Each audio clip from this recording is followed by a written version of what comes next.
grabar. Bueno, muchas gracias a todos por su presencia en esta mesa redonda, la tercera sesión de esta jornada, que se ha dado en titular La batalla del relato. La batalla del relato en la guerra de Ucrania.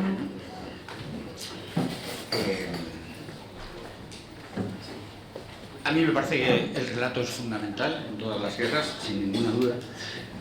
Yo vivo ahora temporalmente en Washington, he pasado ahora unos meses en Ucrania y he vuelto a comprobar la importancia de eso. Siempre que visito el cementerio de Arlington me acerco a un rincón, la parte más alta, que no es el rincón más visitado, ya saben que el más visitado es la tumba de Kennedy, pero allí hay una especie de memorial, no una especie, un memorial, con un mástil,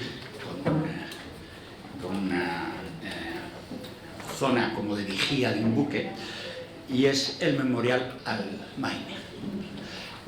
Ya saben ustedes, si hablamos de relato en una guerra, la importancia que pudo tener el estallido en la bahía de La Habana del Maine en febrero de 1898, y cómo se construyó el relato para justificar aquella guerra, en la que además intervinieron dos potentes medios de comunicación, dos grupos mediáticos de la época que competían entre sí, ¿no? Por los dos magnates del momento, que eran Joseph Pulitzer y William Randolph Hearst, ¿no? Estados Unidos construyó ese relato para justificar una guerra que probablemente se hubiera producido de cualquier otra manera, ¿no? Ahí fueron muchachos voluntarios encabezados por un tal Theodore Roosevelt, que años después acabaría siendo presidente, y fue un relato básicamente dirigido a la opinión pública estadounidense. No importaba, y no había la dimensión mediática que hay ahora para que ese relato llegara más allá de las fronteras de Estados Unidos. Sin embargo, en Ucrania sí es importante el relato, no solo de puertas adentro, sino también de fronteras afuera. Y bueno, pues vamos a intentar analizar cómo se está construyendo ese relato, ¿no? Por un lado está el relato que construye Rusia, dentro de la propia Rusia. Está claro que Rusia ha perdido el relato de puertas afuera, de fronteras afuera, sobre todo en Europa y en el mundo occidental, pero yo me planteo si esa batalla del relato la está perdiendo o la está ganando de puertas adentro, de cara a la opinión pública rusa. Y más allá de ese relato, si eso tiene importancia, si eso puede de alguna manera influir en la evolución de la guerra por una presión de la opinión pública rusa. Y por otro lado está clara la batalla del relato por parte de Ucrania, que yo he vivido allí, que me pareció que al principio de cara a los medios de comunicación fue un poco torpe, y que sin embargo han ido reconduciendo. Cuando digo un poco torpe era porque nos ponían muchísimos problemas para trabajar, no nos dejaban casi acercarnos al frente, los controles eran terribles, y poco a poco se fueron dando cuenta de la importancia de que los periodistas estuviéramos allí y narráramos lo que estaba ocurriendo. Bueno, se trata de analizar todo esto y tenemos con nosotros a tres expertos, a los que vamos a conceder 15 minutos porque como siempre vamos ya mal de tiempo. Y vamos a empezar por el general Miguel Ángel Ballesteros, que para mí, bueno, pues es una de las mentes analíticas, sería fácil decir, una de las mentes militares analíticas, no, de las mentes analíticas más preclaras para mí en este país de los últimos años. No es un piropo que se lo haga porque le considera además amigo personal, sino porque me parece que es justo reconocérselo. Ya saben ustedes que ahora es el director del Departamento de Seguridad Nacional y bueno, pues tenemos el honor que nos acompañe hoy aquí y una vez más, general, tiene la palabra. Pues muchas gracias, Fran. Es evidentemente un amigo, así que ahí hay que enmarcar esas palabras. Permítanme en primer lugar que dé las gracias a los organizadores, a la Asociación de Periodistas Europeos, que con mucha frecuencia me invitan a este seminario que es un referente. Y en esta ocasión, además, me siento especialmente honrado, por compartir la mesa con quien comparto la mesa. Primero, con Fran Sevilla, que él solo podría... Yo le proponía que él hablara de Ucrania, del relato de Ucrania, y nosotros le hacemos las preguntas, que es más fácil, que él viene de allí. Porque yo me siento aquí como el que le han sentado al lado de Noé y le dicen, habla de lluvia. Y dice, hombre, el que sabe de lluvia es él. Pero además me han sentado al lado de Pascal Bonifaz, que siempre es un referente, sobre todo por mi vida anterior como director del Instituto Español de Estudios Estratégicos, y con Carmen Claudín, que si alguien sabe de Rusia, pues esa es Carmen. En España es Carmen. Bueno, dicho esto, y para no consumir más tiempo, muchas gracias a todos. Fran Sevilla hablaba de dos relatos, del relato hacia el interior, esto siempre lo hacen todas las naciones, el relato hacia el interior, forma parte de la componente política, pero el relato hacia el exterior, esto no lo hace todo el mundo, pero Rusia tiene una gran experiencia en el relato hacia el interior y hacia el exterior. En los años 50, la Unión Soviética creó el servicio Alfa del primer directorio del KGB, para llevar a cabo lo que ellos denominaron medidas activas. No eran otra cosa que un instrumento para extender la influencia y el poderío de la URSS y del sistema comunista a través de medios de propaganda y captación de medios, periodistas, prescriptores en países occidentales donde promovían pues la influencia de los partidos comunistas. Más recientemente, en 2005, el general norteamericano muy conocido, James Mattis, y el teniente coronel Frank Hoffman publicaron un artículo titulado La guerra del futuro, la llegada del conflicto híbrido, entendiendo como conflicto híbrido aquel que combina acciones militares, ciberataques, campañas de desinformación, presión energética, económica, etcétera, etcétera. ¿Qué diferencia hay en esto de las campañas de desinformación actuales, donde se enmarca el relato, con las de los años 50? Los medios de que hoy se disponen, redes sociales, las telecomunicaciones, etc. Todo hoy va mucho más rápido, y para propagarlo aparecen también los robots, los bots. Más tarde, ya en 2013, el general ruso Valery Gerasimov, actualmente el GEMAZ, o en su terminología el jefe del Estado Mayor Central, el que dirige todas las operaciones, publicó un artículo sobre el conflicto híbrido, de lo que ahora conocemos como la doctrina Gerasimov, en la que, entre otras cosas, podemos leer: los nuevos desafíos exigen repensar las formas y métodos de llevar a cabo operaciones de combate. Un instrumento clave son las campañas de desinformación, la narrativa. El general Gerasimov considera que una adecuada estrategia híbrida, con el empleo de medios como los ciberataques, la presión energética, etc., permite reducir el instrumento militar a una cuarta parte. Es decir, con la cuarta parte de las capacidades militares se puede conseguir lo mismo si tienes los instrumentos adecuados. Y para terminar esta introducción, el empleo predominante de esos instrumentos no convencionales, como es la narrativa, pero la narrativa actual, con los medios que nos ofrecen las redes sociales, las telecomunicaciones, etc., te permiten diseñar lo que se denomina en términos militares estrategias en zona gris. ¿Qué son estrategias en zona gris?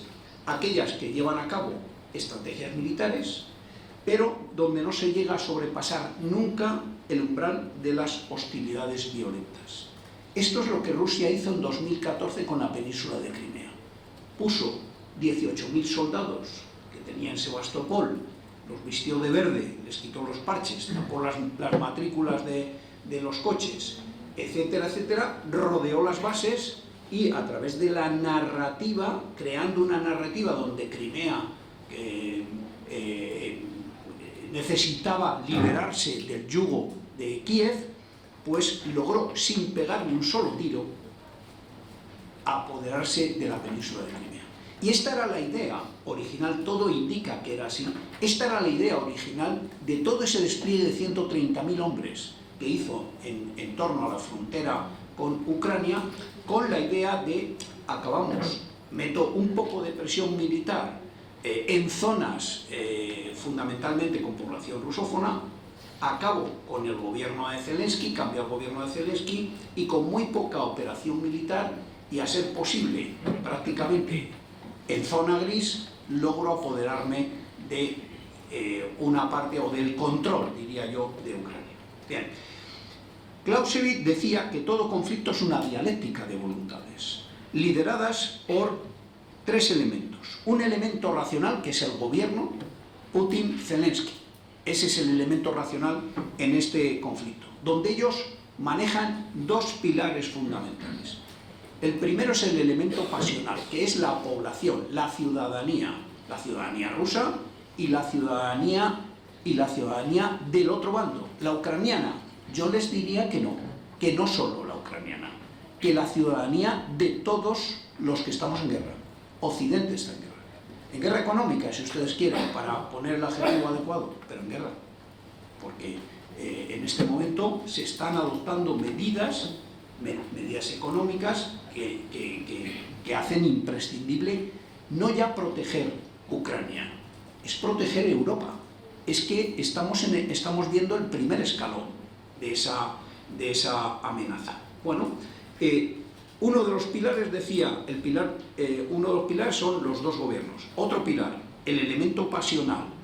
Y ahí, ¿cómo se doblega al elemento pasional? Se le doblega con las narrativas. Tercer elemento, el de las capacidades.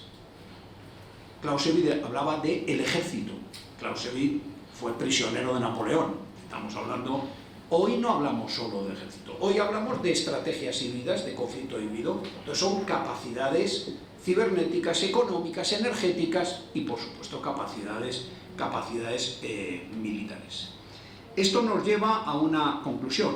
Hoy, cada día es más importante el denominado poder relacional, que es la capacidad de modificar opiniones, emociones, actitudes o predisposiciones de los ciudadanos. El poder relacional es clave en todo el conflicto entre potencias geopolíticas y, por supuesto, es clave en todo conflicto entre estados. Por eso, los militares siempre, paralelo al diseño de una operación militar, diseñan las operaciones de influencia. Esas operaciones de influencia son los esfuerzos coordinados, tanto de actores nacionales como extranjeros, para influir en un público destinatario usando una serie de medias verdades, no necesariamente fake news solo, como la supresión de fuentes de información independientes unidas a la desinformación. Todo eso nos permite crear un mundo que se denomina de la posverdad, que no es otra cosa que la distorsión deliberada de una realidad que manipula creencias y emociones con el fin de influir siempre en ese tercer pilar del que hablaba Clausewitz, el elemento pasional, la opinión pública. La posverdad utiliza la subinformación. ¿Qué es la subinformación? Es una parte de la desinformación que consiste en eliminar o minimizar unas noticias y magnificar otras, amputarlas en su contenido o disminuir deliberadamente la importancia que tienen. ¿Y cómo podemos actuar frente a esto? Bueno, la clave es la libertad de prensa. Y ya les adelanto una cosa, no sé cómo de tiempo fue, 5 minutos. Les adelanto una cosa porque me parece importante antes de que no llegue al final y lo pierdan. En este conflicto hay personas que tienden a la equidistancia. Es muy difícil ser equidistante cuando una nación invade otra en el año 2020. Es muy difícil ser equidistante. Pero les doy una clave para analizar el relato. ¿Dónde hay prensa libre? ¿En los dos bandos? ¿Hay prensa libre en Moscú? Fran ha estado cubriendo el conflicto desde Ucrania, podría haberlo cubierto exactamente con la misma libertad desde las tropas, desde el lado de las tropas rusas? Creo que la respuesta la tiene él, pero yo creo que auguro es que no, Luego, cuando dicen, no, desinformación hay desde todos los lados, la narrativa, la manipulación, hay desde todos los lados. Creo que no es exacto, que eso no es exacto. Rusia habla, lo que emplea es un alto volumen de noticias y emplea multicanales, trabaja en todos los campos, trabaja muy bien a través de las redes sociales, con mensajes rápidos, continuos, repetitivos, carece de compromiso con la realidad objetiva, carece de compromiso con la coherencia. Hoy te puede decir que no va a atacar cuando el 23 de febrero y al día siguiente ataca. Coherencia ninguna. Las primeras impresiones que se le trasladan siempre a un ciudadano son muy resilientes. Es muy difícil luego desmontarla. La repetición de los mensajes conduce a la familiaridad, ya me es más cercano. Y esa familiaridad hace que aceptes mejor ese mensaje. Les voy a poner un brevísimo ejemplo, no me va a dar tiempo. El discurso del presidente Putin el día 9 de mayo, 77 aniversario del día de la victoria. Justifica la invasión de Ucrania con el aumento de la presencia, por el aumento de la presencia militar occidental en su frontera por parte de la OTAN. La OTAN no puso tropas en Estonia, Letonia, Lituania hasta 2016, si no 17, me corrige el general Tapoa. ¿Por qué en 17? Porque en 2014 ya había habido una invasión, que fue Crimea y el tema del valle del Donbass. Ahí empieza eso, y es un despliegue no permanente, no permanente. Dice que es que Ucrania va a usar armas nucleares. A ver, Memorándum de Budapest, 1994. Ucrania tenía 5.000 cabezas nucleares. Se le retiraron, se entregaron a Rusia y a cambio Rusia firmó el compromiso de respetar la integridad territorial. Eso está firmado.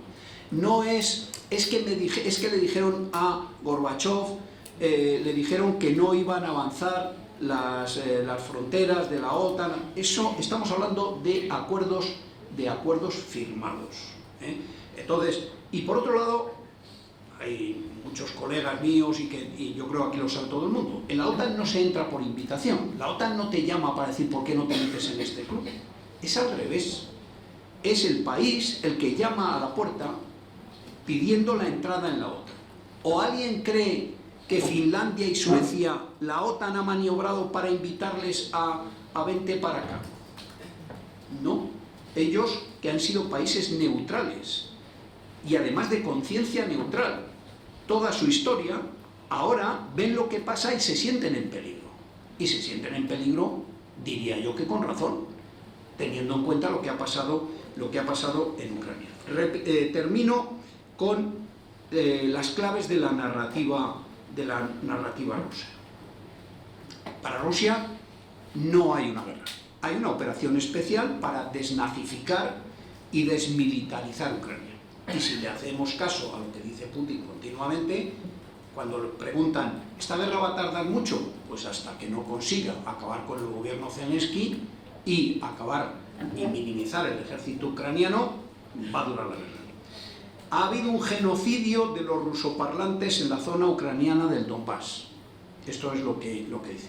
Es verdad, ha habido 8 años de guerra en el valle del Donbass, en la frontera del valle del Donbass. Si uno mira el resultado de las elecciones de 2017, en las que gana el presidente Zelensky, los que votan al candidato prorruso es una superminoría, cuando 7 años antes, en 2010, ganó Víktor Yanukovych, ganó por mayoría, no por una abrumadora mayoría Yulia Timochenko, pero por una mayoría, y él sí era prorruso.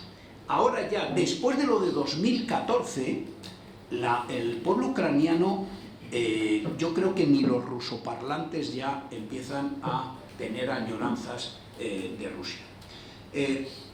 La expansión agresiva de la OTAN. La OTAN es una organización defensiva y la OTAN, cuando entró Estonia, Letonia, Lituania en la OTAN, se negoció con Rusia. Y se negoció porque estaba Kaliningrado y había que buscar cómo poder utilizar, cómo Rusia se sintiera segura para poder seguir utilizando Kaliningrado. Y se firmaron los acuerdos de Prática di Mare, a las afueras de Roma. Y se creó la asociación OTAN-Rusia. Todo eso con la firma de Rusia. Estamos hablando de firmas, no de opiniones, de acuerdos, donde Rusia acepta que entre Estonia, Letonia, Lituania, que no tenía a lo mejor por qué, pero teniendo en cuenta que estaba Kaliningrado allí y Polonia, pues se hizo eso. La guerra es la excusa para que Estados Unidos haga negocio con el gas y para tapar los escándalos de Biden. Estados Unidos financia biolaboratorios en Ucrania para fabricar armas biológicas. Menos mal que la guerra ha sido después de la pandemia, si no la pandemia hubiera nacido aquí, para los rusos. Las armas que envía España son utilizadas para matar a civiles en Donbass. Negarlos a... yo hay que decir una cosa, se habla a veces de armas ofensivas y armas defensivas. Miren, una pistola en manos de Rusia es un arma ofensiva, porque la utiliza para invadir un país. Una pistola en manos de un ucraniano, artículo 51 de la Carta de las Naciones Unidas, es un arma defensiva. Legalmente se está defendiendo. Y el artículo 51 de la Carta dice que la defensa, el derecho a la legítima defensa es individual o colectivo. Y en ese colectivo entra todo, desde que me echen una mano, que me ayuden, o que entren en guerra, que es la base del artículo 5 del Tratado de Washington. Y termino ya. Se niegan los asesinatos ocurridos de civiles, ocurridos en Bucha y en otras muchas ciudades, diciendo que además son montajes. Se genera alarmismo y miedo económico entre la población occidental. La crisis alimentaria está provocada por las sanciones de Europa y de Estados Unidos. Las sanciones no tocan nada que afecte al suministro de cereales procedentes de Rusia o de Ucrania. Da lo mismo, no tocan nada de eso. Pero sí este mensaje ha calado, por ejemplo, en África, donde hay países que han ido a ver, hay miembros de gobierno, Senegal, han ido a ver, y le piden a Occidente que levanten las sanciones, porque Putin dice, a mí si me levantan todas las sanciones, vuelve a haber tráfico. Las sanciones no tienen nada que ver con los cereales. Esta es la manipulación de la narrativa. El victimismo. Occidente fomenta la rusofobia. Pues, si tú haces una guerra, es posible que quien esté fomentando la rusofobia es el que ha lanzado la guerra, porque eso era inconcebible hasta aquí. Como me he pasado de tiempo, me quedo aquí para el turno de preguntas.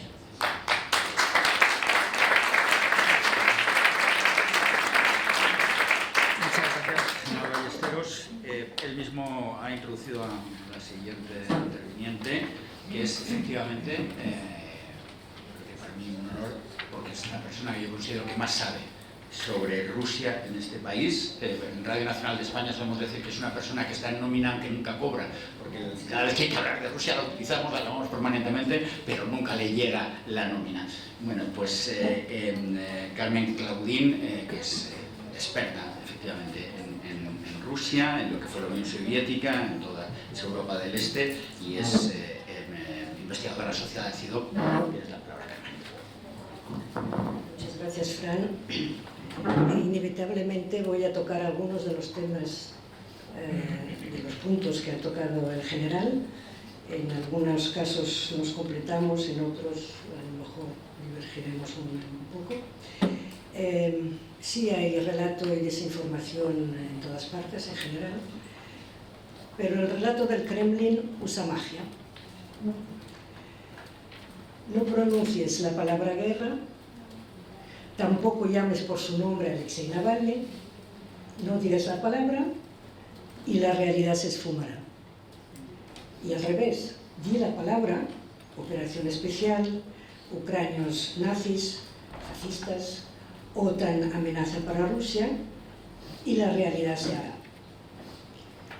Estas contorsiones con la realidad se han construido desde un principio en la cuestión de Ucrania, se construyen alrededor de dos mantras argumentales que probablemente ya conocen ustedes. El primero de estos mantras ha funcionado tanto en Europa como fuera de ella, y no solo entre la izquierda, por cierto. Y este mantra se construye sobre tres mentiras. Maidán fue un golpe de Estado dirigido por fuerzas fascistas nazis y de extrema derecha, fomentado y apoyado por Occidente. La minoría rusa rusófona está en peligro y sus derechos, en particular el uso de la lengua, están amenazados. Ucrania, tercera mentira, Ucrania no tiene entidad propia como Estado-nación porque ucranianos y rusos son un mismo pueblo. Por eso la guerra, la llamada operación especial, tiene que desnazificar y salvar a la minoría rusa de Ucrania de la amenaza de genocidio, como ya nos ha dicho el general. Yo creo que, me parece a mí, que la resistencia de los ucranianos de origen ruso, la resistencia de esos ucranianos en el este del país, demuestra por sí sola y de forma inequívoca hasta qué punto la realidad estaba lejos de la narrativa rusa dominante. Y eso, por cierto, es una de las razones de mayor peso que ha valido a las tropas rusas sus gravísimos reveses en cuanto entraron. No solo la cuestión armamentística, sino la cuestión de la motivación. Los rusos ucranianos, que debían recibirlas con los brazos abiertos, celebrando su liberación de la tiranía fascista y del peligro de genocidio, esa población se movilizó para luchar contra las tropas. En Ucrania, el Kremlin obviamente se ha creído sus propias mentiras y por ello se ha estrellado contra la realidad de la voluntad y la capacidad de resistencia de un actor que él considera totalmente inferior, como Ucrania. Y eso por sí solo ya es una humillación, en la cual nosotros no tenemos nada que ver. Pero conviene detenerse aquí en qué entiende Moscú por desnazificación. Es importante para saber lo que espera a la población de las zonas ocupadas por las fuerzas rusas en este momento y en general a los ucranianos si perdieran la guerra. Es importante para hacernos una idea clara de lo que estaríamos aceptando para ellos si no seguimos apoyándoles en todos los ámbitos, empezando por el militar. Escuchemos pues a un señor que se llama Timofey Sergeyevtsev, un filósofo al que se considera como uno de los padres de la teoría de la desnazificación. Y él escribió en abril de este año en RIA Novosti, que es una agencia de información muy conocida. Solo un pequeño extracto, lo traduzco directamente del francés. El año pasado hablábamos de la inevitabilidad, hablábamos de la inevitabilidad de la desnazificación de Ucrania. Hoy la cuestión ha pasado al plano práctico. Por eso, el país desnazificado no puede ser soberano. El Estado desnazificante, Rusia, no puede adoptar una aproximación liberal a la desnazificación. El nombre de Ucrania no puede ser retenido para una formación una formación de Estado totalmente desnazificada en un territorio liberado del régimen nazi. Y resumo, acaba, es mucho más largo, diciendo: la desnazificación será inevitablemente una desucrainización. El segundo mantra, repetido también en un sector no desdeñable de la opinión pública española, europea e internacional, es que la culpa, como ya nos ha dicho el general, la tiene la OTAN. El primer argumentario, el de los nazis en Ucrania, es el que se utiliza más para consumo interno. También el de la OTAN, pero desde luego se usa muchísimo más el primero, porque tiene una fuerza emocional que lo de la OTAN pues no lo tiene. El segundo mantra, por consiguiente, es que la culpa la tiene la OTAN. Esta, con sus ampliaciones, presentadas per se como una amenaza para Rusia, habrían roto además la famosa promesa hecha a Gorbachev por James Becker, del Not One Inch Eastward. El problema aquí es que el Kremlin se contradice en sus propias afirmaciones. Si estas ampliaciones son el motivo, estas se produjeron, como sabéis, entre 1999 y 2009. Pero resulta que Putin y Lavrov han repetido incesantemente que, y cito, todo empezó en 2014. Todo se refiere al conflicto con Ucrania. Si todo empezó en 2014 y las ampliaciones también son el causante, alguno de los dos argumentos no es el bueno. Yo creo que aquí tenemos bastante claro que el fondo de la razón de fondo de la agresión rusa no es la OTAN, es Ucrania. La OTAN, como amenaza, es la cortina de humo. Efectivamente, todo empezó en 2014, con Maidán, que puso en marcha lo que yo considero la liberación de Ucrania de su relación colonial con Rusia. Y que es una dinámica política y social que el Kremlin lleva 9 años intentando dinamitar sin éxito. Por consiguiente, la idea de que Rusia ha reaccionado agresivamente porque los occidentales la hemos arrinconado me parece equivocada. Desde el final de la guerra del sistema bipolar, como nos ha explicado otra vez también el general, la Unión Europea y la OTAN han tenido una relación de cooperación clarísima con Rusia. La han descrito como socio estratégico, no como enemigo o rival, y la han tratado con mucho cuidado. En los últimos 20 años se han diseñado diversas políticas, como ya se ha explicado, etcétera, de relación con la OTAN. La han admitido en el G8.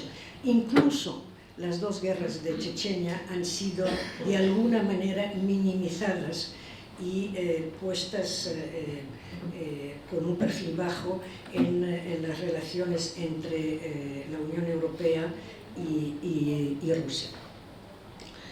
Es más, yo creo que la preocupación de no molestar a Rusia ha dominado no solo las relaciones con Moscú, sino que ha tenido otra consecuencia muy grave, y es que han condicionado negativamente las relaciones de la Unión Europea y de la OTAN, las relaciones con los demás estados postsoviéticos.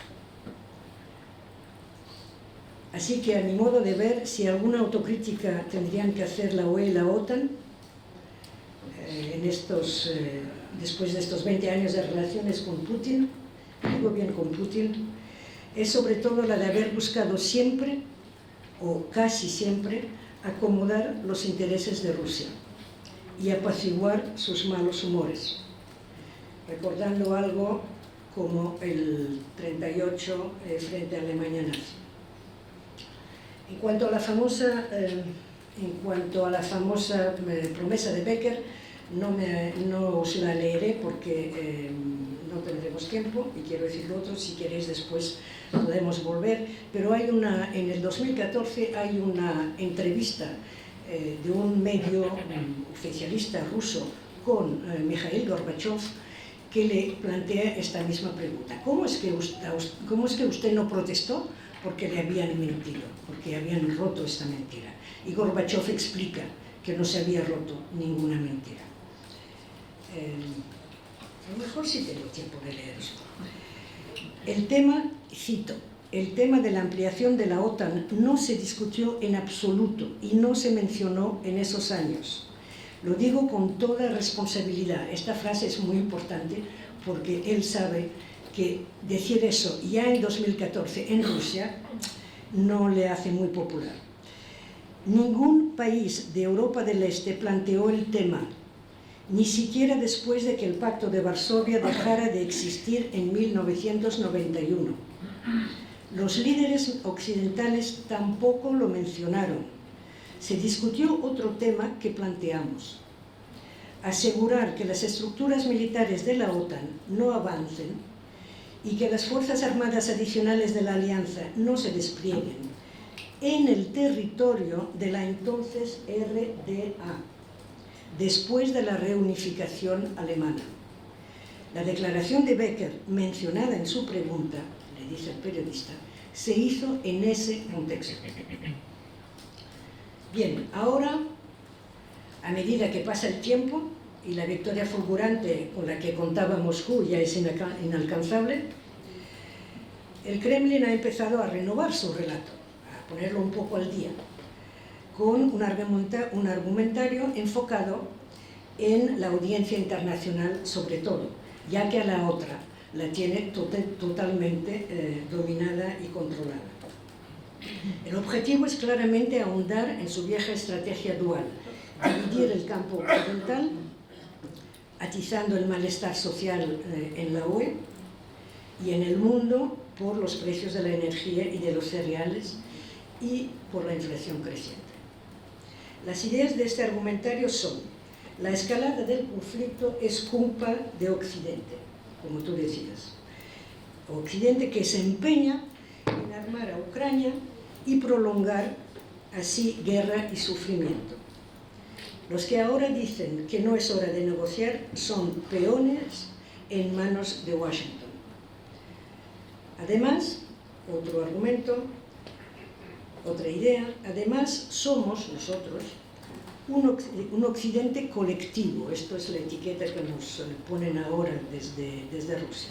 Somos un Occidente colectivo en el que la UE está dominada por Estados Unidos, que nos empuja a continuar a apoyar una guerra que de hecho no es nuestra de los europeos, solo sirve los intereses de Washington, en particular los intereses de su industria de defensa. Y tercera idea, la opinión pública internacional ha de hacerse a la idea de que la ocupación del Donbass es un hecho consumado, como la anexión de Crimea, y que ninguna negociación puede pretender revertir este nuevo statu quo.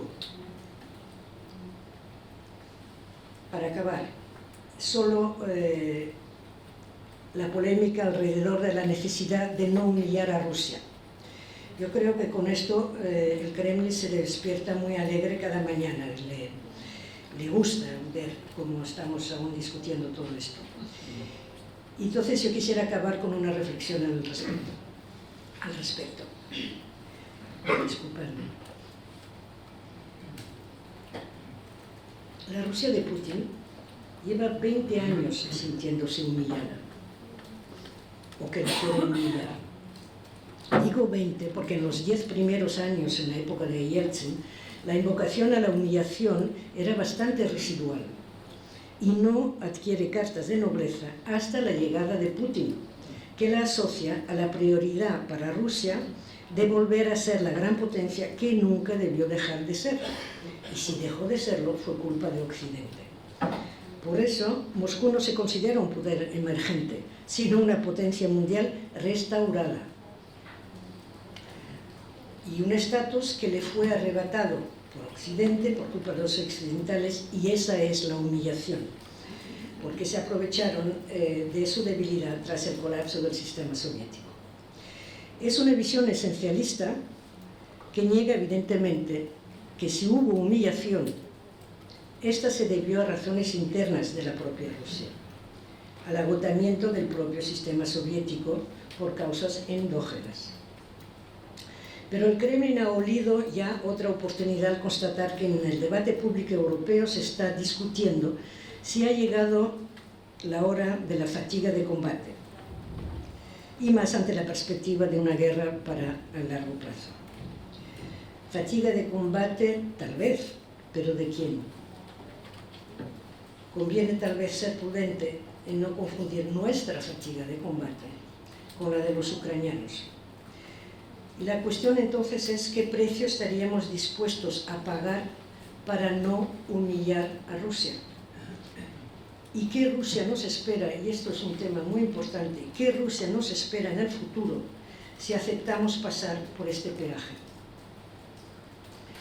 Y ya realmente acabo con esto. Yo considero, y es una idea que probablemente volveremos sobre ella, yo considero que tal como ha evolucionado Rusia en los últimos 20 años, una victoria de Moscú, una victoria militar, me refiero, de Moscú, tendría consecuencias dramáticas no solo para sus vecinos exsoviéticos, sino para todos nosotros, y sobre todo para su propia sociedad.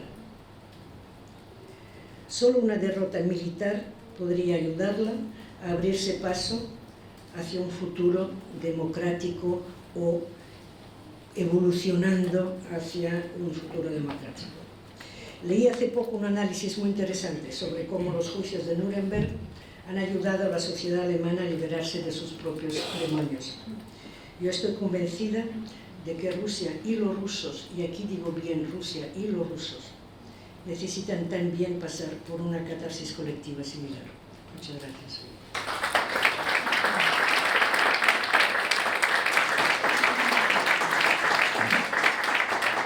Muchas gracias, Carmen.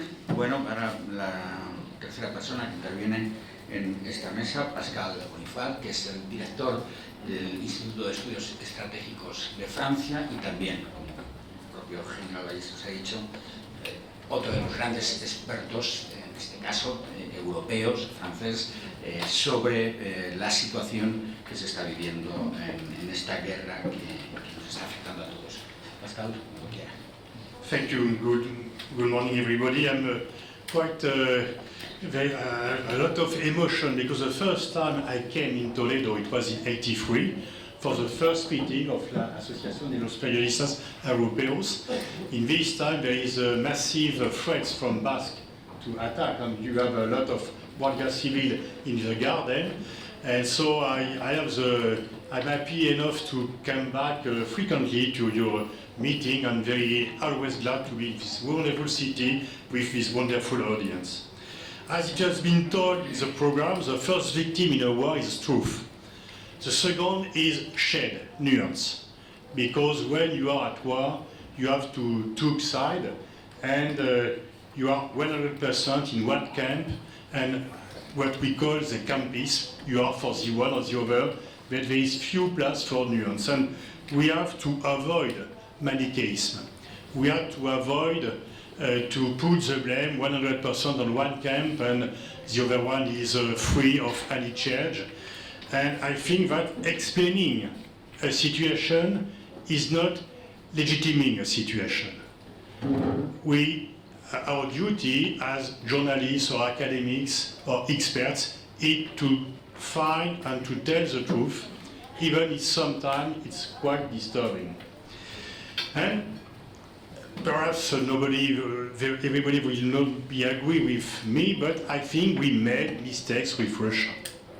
We made mistakes with Russia. It's not only Putin or Lavrov who is saying that, even Gorbachev. Gorbachev is not anti-Western, and Gorbachev has complained many times that the West and USA, first and foremost, have preferred to be the winner of the Cold War than the builder of a new world order. We celebrate the new world order in the 90s, but we don't put in place a real architecture of security in Europe. And we are paying the price now. We are paying the price of the dream of unipolar world, end of history, the triumph of the West versus the rest. Of course, speaking about Russian humiliation, the Russians are guilty for. Nobody has obliged Estin to give the Russian goods to his friends and to rid the country. The oligarchy, which is at power in Russia, is not, the West is not guilty for. It's Russian responsibility. But to build a new defense missiles which threatens nuclear parity, to launch a Kosovo war in 1999, so to tell the truth, sometimes we have that the Ukrainian war is the first war since the end of the Cold War. No. You have a Kosovo war and we are on the other side. And in this time you have less image of refugees because we are the one who bombed Yugoslavia and we are not in a legitimate defense, we have no UN mandate. So we have to admit, because the truth must be respected. But once we could say that mistake had been made regarding Russia, it's not a sufficient reason to accept the Russian aggression, the violation of international law, the violation of humanitarian law, and you have perhaps no genocide. I think that we must be precise. Putin don't want to kill every Ukrainian, but he has killed a lot of Ukrainians. And we have war crimes. War crimes have been documented by many and diversified sources. So we have war crime in Ukraine committed by Russians, and nothing could legitimize war crimes. So we have clearly an aggressor and a victim. Ukrainians are victims of the war, not only Ukrainian country, but also Ukrainian population, Ukrainian children, Ukrainian women who has been raped by Russian soldiers, who has been killed by Russian soldiers or mutilated by Russian soldiers on order by Putin. So it's clear, it's crystal clear that you have an aggressor and a victim, and there is no confusion possible. But we have to think who has lost Russia. Is this path could be different, and we have disagreement on this topic between the old and the new Europe, between the FIG, France, Italy, Germany, and Eastern Europe, and we have to think about it clearly, respecting the other advice, and because it's our own interest not to repeat mistakes. Because whatever will be the issue of the war, Putin could be unseated, but Russia will still be a European country. And one day or the other, we will face this reality. Macron has been criticized, saying we don't want to humiliate. He has not said that we don't need to humiliate Putin. He said we don't need to humiliate Russia. And we must avoid to make a confusion between Russian and Putin. Putin is not Russian. He is the leader of Russia. Most of Russians are in favor of his policy, unfortunately, but one day or the other, it will be a new Russia, and we have to help the emergence of a new Russia. And just to make a comparison between the situation after World War I and World War II, in fact, German responsibility were much more important after Hitler than after Wilhelm. But we were clever enough not to repeat the mistake made after World War I. So, when you are in a war, you have propaganda, the truth is at stake, and but Putin's lies are too big to be accepted. Denazified Ukraine with a Jewish leader at the top of Ukraine, to say that you are the same people, obviously Ukrainians are not agree. And the reaction of the invasion are very strong, because for Ukrainians, the Russians are telling that Ukrainian and Russia are the same people, but Ukraine said no, don't agree with that. And so we have to respect and to admit. And in fact, the Russian aggression has developed, not created, but developed and reinforced national feeling of Ukrainian people.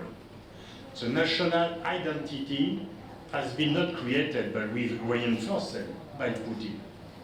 As NATO has been reinforced by Putin the same way. Because when you see that Sweden, neutral for 2 centuries, Finland for 77 years, are agreed to join NATO, they refused to join NATO when Stalin was in power, and they rushed to join NATO with Putin. So it's, in fact, Putin has made the contrary of his goal. He has reinforced Ukrainian national feeling, reinforced NATO, reinforced Western identity, and weakened Russia. And the narrative, because we had been asked to speak about narrative, is clear. You have the good and the fun. Because for public opinion, but not for world public opinion, and I will come to this after. But in European countries, in Western countries, you have the good, Zelensky, and the fun, Putin. And both are playing very well this role. Because it's not very difficult for Putin to be unpopular in Western world. And in fact, he likes to be unpopular in the Western world because he made his popularity in his own country by claiming this opposition to the Western world. And Zelensky, he shifted from Chaplin to Churchill. He was a clown, now he's a hero, an icon. He went to Cannes Festival, to every national congress. He's only leader of a country at war who came to every national congress in the Western world. In your congress in Spain, in Paris, in London, in USA, in Italy, and so, and even in Cannes Festival. So every time he took the floor, he was applauded, greeted, because he's very charismatic, he was very brave, he has refused, I don't need a taxi, I need military aid, but he has told that when his own life was not insured, because when he told that he don't need a taxi, refusing to be evacuated from Kiev, he could have been killed by Russian army, because in this time we don't know if Russian army was not able to come to Kiev. And in this time, most of the people think that Kiev could fall under Russian arms and army. So, in our war, in the Western world, the Earth and Nile battle is totally won by Zelensky. And you have a few people, complotism, and a few strongly anti-Western thoughts who think that Putin is right because NATO is responsible for the war, but it's not Ukraine which had invaded Russia. It's the contrary. So NATO perhaps could have made mistakes in the past, but once again, the decision to make a war is a Russian decision, and so it's very hard to think the contrary because reality is reality. And Zelensky, it is his job to seduce people because he's an actor, a very good one. Maybe some of you have seen Serviteur du Peuple, his movie, series. No, it's terrific. He's both Chaplin and Churchill because he also is a national hero, very courageous, and so he has. It is the first real Ukrainian leader, because, let's be frank, just before the unity between pro-Russian, pro-European Ukrainian leader is just to get rich and to get richer. All of them were corrupted. None of them has taken care of their country. Zelensky is the first national hero of Ukraine.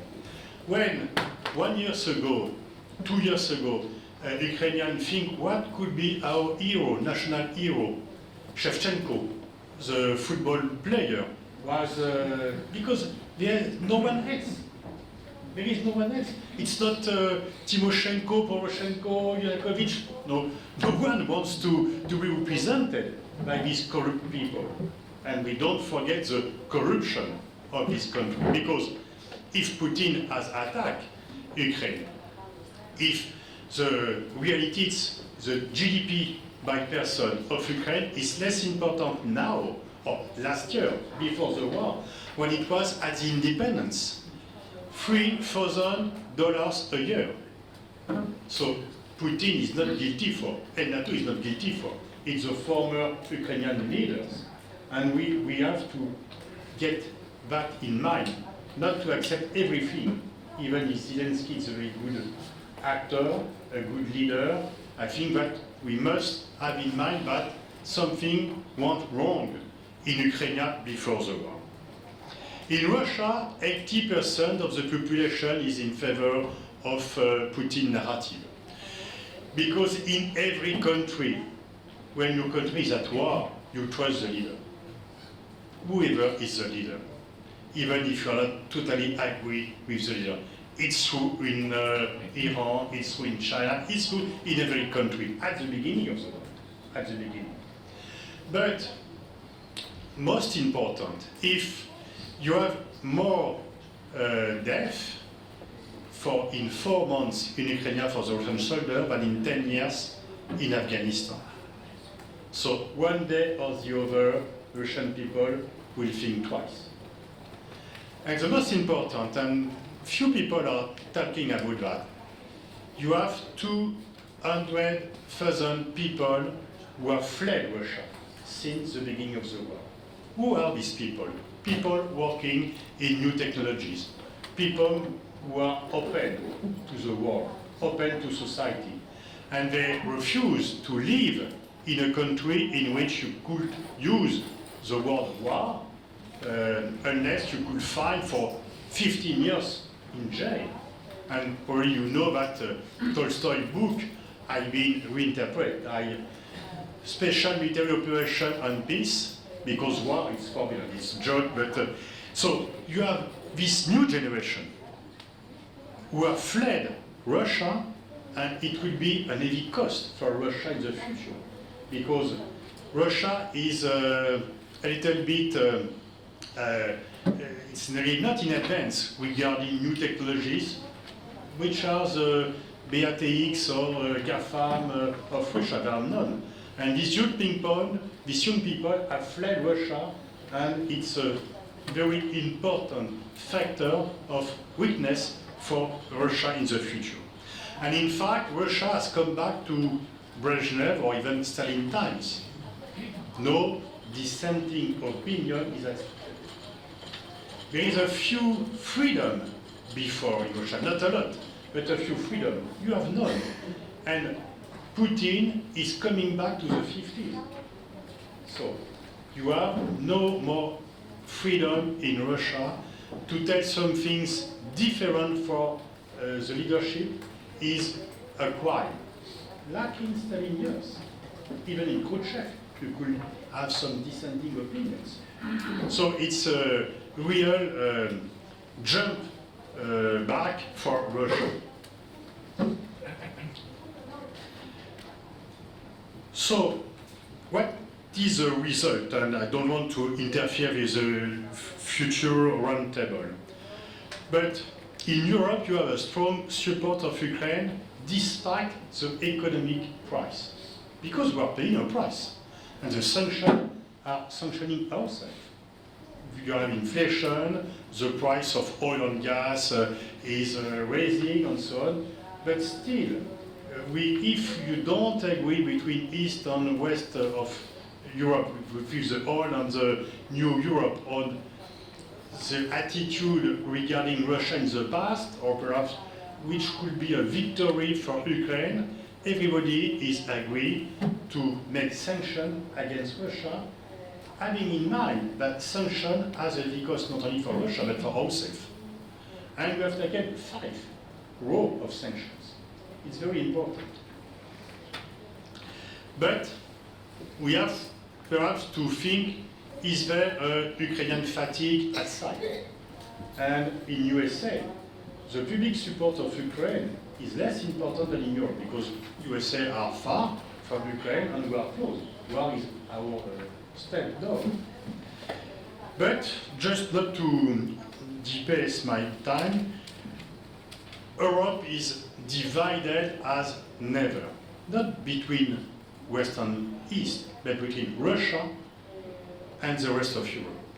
The technological, cultural, political, intellectual exchanges, and economic and political exchanges between Russia and Europe are dead till Putin will be at power. And no one who knows when Putin will leave power, and no one knows what kind of leader could replace him. It's not sure that it could be open social democrat or a new Gorbachev. It could be a new Putin, a new Chernenko. And so we will have a strong division, like at the peak of the Cold War, between not East and West of Europe, between Russia and the rest of Europe. But Europe is united, but Europe on the Western world is a little bit isolated. And it will be my conclusion because it's very important. We too much often make a confusion between Western world or Western community and international community. The Western world is not the world, it's part of the world. We have dominated the world for 5 centuries.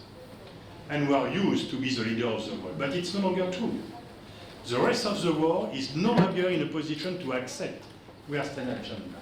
And when you look at the map of the country who have condemned Russian aggression, you have 5 who have voted against: Belarus, Russia, Syria, North Korea, and Eritrea. So it's a strange club. So not so strange, but not a very sympathetic club. And you have 30 countries who are abstain. But when you look the country who have accepted to make sanctions against Russia, only Western countries has taken sanctions against Russia. Only Western countries. Plus in Asia, South Korea, Japan, Australia, New Zealand, so Western strategic countries. No Latin America country. Even Bolsonaro in Brazil. Even Colombia, when Colombia was on the far side. No African country has taken sanctions, and no Asian country except the Western Asian countries has taken sanctions. So we have to think about it, because the battle is not only in our countries, it's a worldwide battle. And if you don't have in mind that for many reasons, historical, because you have countries who said that when you are making a war, like in Iraq, nobody wants to take sanctions. When it's Russia who wants to take sanctions, you have taken sanctions against us, and Russia have helped us in the past. So there is a risk to be isolated of the rest of the world. And we must avoid to have in a situation in which Putin could play the rest against the West. And that's why we must have an effort toward this, and it's not just by telling them we are the West, we are right, so please adapt our agenda. We have to be convincing, and we have to perhaps respect ourselves a little bit more. The universal values we want to share with the other, and sometimes, be frank, we don't respect ourselves, these values. Thank you.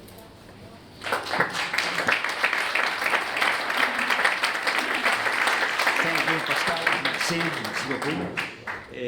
Nos queda muy poquito tiempo, vamos a dar 5 minutos, apenas un par de preguntas. Solo comentar a lo que decía Pascal, que es curioso, ¿no? Porque el otro héroe ucraniano que había al margen de Shevchenko era un actor de los años 50, en la ciudad de Kharkov uno puede ver un mural enorme en una medianera, ¿no? Vestido de militar, porque había protagonizado una película sobre un héroe de guerra ucraniano soviético en la Segunda Guerra Mundial. Y ese era el gran héroe, también actor, también vestido de uniforme, y ahora efectivamente Zelensky se ha convertido en el gran héroe para los ucranianos. Dicho lo cual, preguntas hay un montón. Les ruego, por favor, concisión, tenemos muy poquito tiempo. El primero levanta la mano, allí, o aquí, o allí. Buenos días. Sí. Muchas gracias por favor, identifíquense. Con el panel. José María Martínez Cortés, no vengo representando, pero estoy trabajando en el Instituto Universitario General Gutiérrez Mellado. Mi pregunta para Carmen Claudí, muy directa, muy rápida. A pesar del absoluto control que tiene Putin en la sociedad y la fortaleza de su propaganda interna, ¿existe en su idea o piensa que puede haber alguna probabilidad de fractura social que pueda protagonizar en la parte doméstica dentro de la Federación Rusa alguna involución o alguna fractura con el gobierno que le haga caer?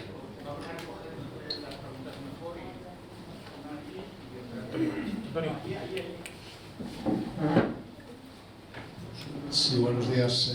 Soy Alfonso Gabluz, de Reporteros Sin Fronteras. La pregunta está dirigida al general Ballesteros y tiene que ver con la protección de los centros de gravedad, la opinión pública y cómo esa influencia que se ha puesto en manifiesto, por ejemplo, en América Latina, de la penetración de la propaganda de los medios al servicio del Kremlin y la debilidad de los medios occidentales, que es una industria, por decirlo de alguna manera, bastante ruinosa.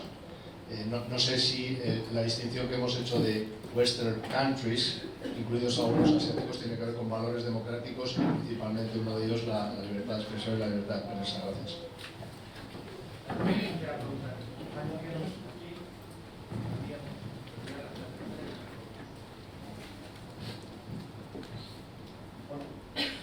Es que yo en realidad quería hacer más un comentario que una pregunta.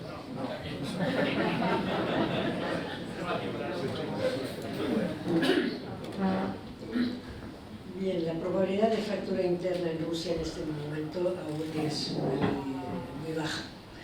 Hay un control muy claro del poder sobre el conjunto de la sociedad y no solo el control de la información, este es total, sino que hay un control que efectivamente ya recuerda, como decía Pascal, recuerda los buenos años soviéticos, digamos.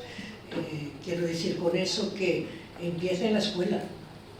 En la escuela, desde muy chiquititos, los niños aprenden a que los héroes son militares. Es el único país del mundo que yo conozca, a lo mejor hay algún otro, en que en los parques de juegos para los niños, una de las atracciones más cotizada es un tanque. Y después se enseña a los jóvenes. Hace poco una joven rusa que está aquí porque no quiere vivir allá me explicaba cómo a ella en la secundaria le enseñaron a utilizar pues no sé si era un Kalashnikov, ya no me acuerdo, pero en fin, un arma. Hay una militarización de la ideología rusa fuertísima y esa juega también en manos, evidentemente, de Putin. Por consiguiente, desgraciadamente, yo creo que no es a corto plazo. Pero sí hay, y eso es importante, sí hay una dinámica de fondo que se refleja, entre otras cosas, en los altísimos números de la inmigración en este momento, que obviamente no es una inmigración económica, pero pensad que el FSB ha dicho que desde principios de año han salido de Rusia más de 2 millones de personas, quitando algún turista, en fin, es enorme. Y toda una serie de indicaciones también lo dicen, y efectivamente es lo más educado, lo más sofisticado, lo mejor preparado de la sociedad que hay. Desgraciadamente, por consiguiente, yo creo que además es una constante en la historia rusa, el cambio y la reforma, no la reforma, pero a lo mejor el cambio más bien vendría por arriba. Aunque, como dijo Pascal otra vez, y tiene razón, no sabemos quién podría sustituir a Putin y si no a lo mejor puede ser Putin. Sí, sobre la pregunta que planteaba Alfonso Bolú, Rusia quiere rememorar, Putin considera que la caída del muro y la implosión de la antigua Unión Soviética es la mayor catástrofe del siglo XX. Recordemos que en el siglo XX ha habido 2 guerras mundiales, pero él considera que la gran catástrofe es la caída. Entonces, quiere rememorar eso. No puede influir en el mundo, se vuelve a dividir en bloques ideológicos y de valores, y Putin no puede influir ni por economía ni por tecnología. ¿Cómo puede influir?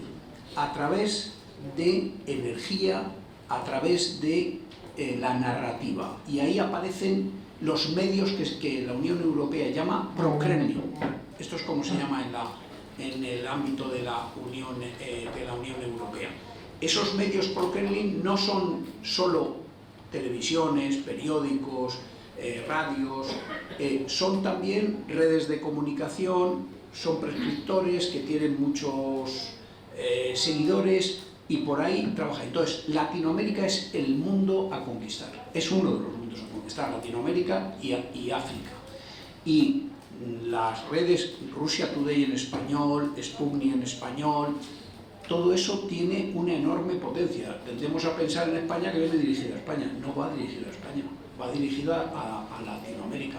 Recordemos que la condena en Naciones Unidas de la invasión de Rusia, me parece recordar que solo se pusieron del lado de Rusia 3 o 4 países, 5 me señala el general Dakova, pero hay como 50 que se abstuvieron. Pues Latinoamérica, la gran mayoría de Latinoamérica se abstuvo, se mantuvo al margen. Y es gracias a esa influencia de los medios de comunicación en español pro-Kremlin.